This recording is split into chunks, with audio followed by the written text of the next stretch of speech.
আমি সুকান্ত। আজ আমি তোমাদের ইতিহাসের 9 নাম্বার মডেল সেটটি সলভ করে দেখাবো। তো চলো শুরু করা যাক।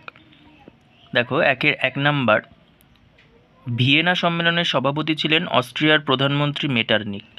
2 নাম্বার, কূটনীতির রাজপুত্র হলেন মেটারনিক। 3 নাম্বার, ফ্লোরেন্স নাইটিঙ্গেলকে বলা হতো the lady with the lamp. 4 number, উড়ন্ত মাকু বা ফ্লাইং শাটল তৈরি করেন কে? জন কে। 5 number, the poverty of philosophy লিখেছেন কার্ল মার্কস।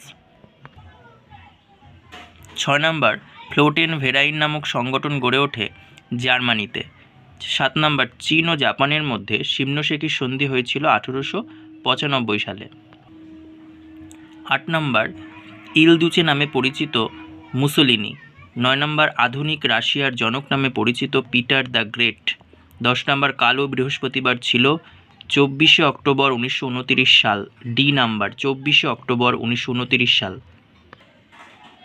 2-1 দেখো, হেটাইরিয়া ফিলিকে কোন দেশে গড়ে ওঠে? গ্রিস দেশে। 2 নাম্বার, কাকে মুক্তিদাতা জার বলা হয়? দ্বিতীয় আলেকজান্ডার কে। 3 নাম্বার, কোন গ্রন্থকে সমাজতন্ত্রবাদের বাইবেল বলা হয়? Das Kapital. 4 number, Carlsbad degree কে জারি করেন? মেটারনিক।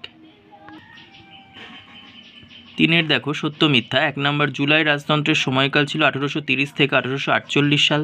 সত্য। 2 নাম্বার দেখো, বেস্ট লিটভস্কের চুক্তি স্বাক্ষর করে রাশিয়া প্রথম বিশ্বযুদ্ধ থেকে সরে এসেছিল। সত্য। জাতিসংঘের প্রথম মহাসচিব ছিলেন এরিক ড্রুমান্ট। 4-1 দেখো, বিবৃতি, ভিয়েনা সম্মেলনে শক্তিসাম্য নীতি গ্রহণ করা হয়। এটা হবে ব্যাখ্যা নাম্বার 3, ভবিষ্যতে ফ্রান্সের শক্তি বৃদ্ধিকে প্রতিহত করার জন্য। 5-1 নাম্বার দেখো, মেটারনিকের যুগ বলতে কি বোঝো? এটা রায়মার্টিন সহায়িকা বইয়ের 156 পৃষ্ঠার 32 নাম্বার কোশ্চেন। এই সবগুলোরই পাশে পৃষ্ঠা নম্বর দেওয়া আছে। রায়মার্টিন সহায়িকা বই থেকে পৃষ্ঠা নাম্বার দিয়ে দেওয়া আছে, তোমরা তোমাদের বইয়ের পাশে লিখে নাও। পৃষ্ঠা নাম্বারগুলো পড়ার সময় খুবই সুবিধা হবে। 6-এরগুলো দেখে নাও। 7-এরগুলো।